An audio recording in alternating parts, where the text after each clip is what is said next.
Kau makan apa? Aku makan roti je. Aku di dekat kafe belah sana tadi. Oh, Sedap? Boleh lah. Aku dah lapar, aku kedai je lah.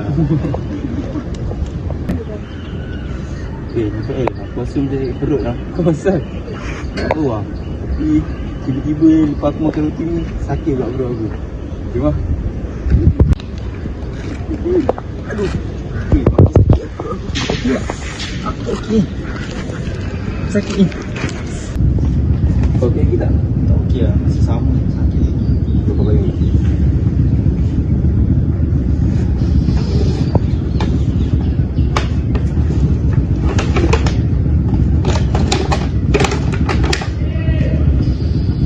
Okey tak? Tak okey juga. Sakit perut. Kau fikir.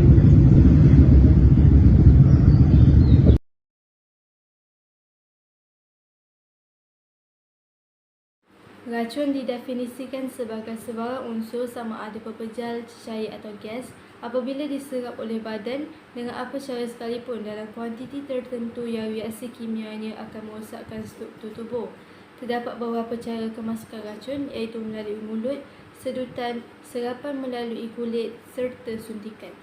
Individu akan mengalami keracunan apabila sebarang pepejal atau cair yang mengandungi racun telah dimakan atau diminum oleh individu secara sengaja atau tidak sengaja.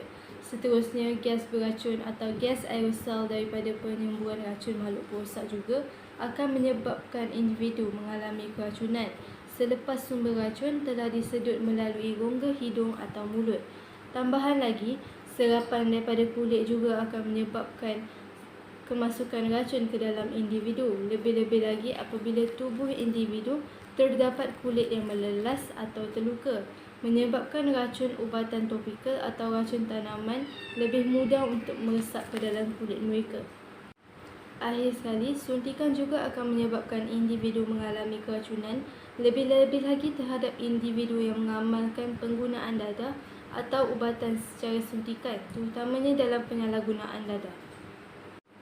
Antara tanda-tanda serta gejala yang perlu diberi perhatian kepada individu yang disyaki mengalami keracunan adalah muntah-muntah, meracau, sawan, sesak nafas, kesan terbakar, kenjatan serta pingsan yang boleh menyebabkan maut. Secara am, masyarakat seharusnya ambil peduli tentang tindakan yang harus diambil kepada individu yang mengalami keracunan, iaitu dengan cara mengenal pasti tahap kesedaran mangsa dan mengatur pengangkutan ke hospital secepat yang mungkin. Namun, jika mangsa tidak sedar, periksa pernafasan dan nadi mangsa. Jika mangsa didapati bernafas dan ada denyutan nadi, berikan kedudukan pemulihan. Namun, jika mangsa tidak bernafas dan tiada denyutan nadi, lakukan pemulihan kardiopulmonari atau secara ringkasnya CPR.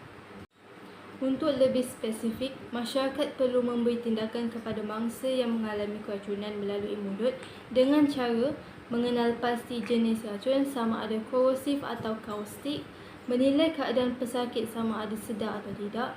Kemudian, mangsa perlulah diberi air atau susu dengan tujuan untuk mencairkan racun.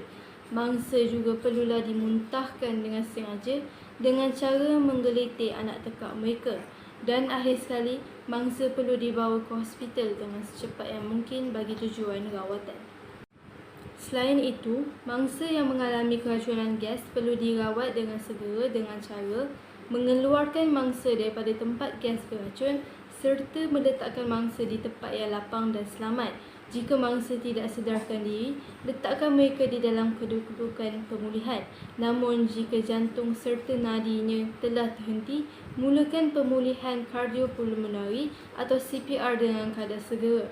Akhir sekali, mangsa perlulah dihantar ke hospital dengan segera.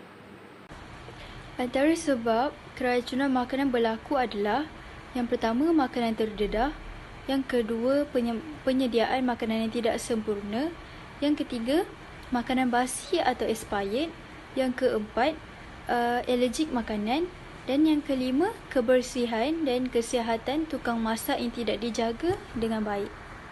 Okey, seterusnya antara gejala dan tanda-tanda seseorang itu mengalami keracunan makanan adalah: yang pertama, perut memulas; dan sakit.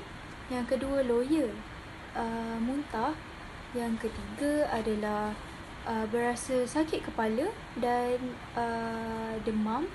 Yang seterusnya adalah lemah tubuh badan kerana kehilangan bendalih iaitu air dalam badan. Seterusnya adalah pucat dan muka kelihatan cengkung. Okey, seterusnya antara langkah yang perlu kita lakukan ataupun pertolongan cemas yang perlu kita lakukan untuk menolong mangsa yang mengalami keracunan makanan ialah: yang pertama, kita kena kenal pasti punca keracunan makanan. Yang kedua, kita baringkan mangsa dan longgarkan pakaian. Yang ketiga, kita perlu ambil contoh makanan untuk kita kenal pasti apakah punca makanan tersebut. Yang keempat, kita perlu lihat keadaan mangsa. Sekiranya mangsa kelihatan pucat, sejuk dan kulit lembab, kita perlu baringkan mangsa dan kita tinggikan kakinya. Tetapi sekiranya tiada perubahan, kita perlu menghantar mangsa ke hospital dengan segera. Itu sahaja.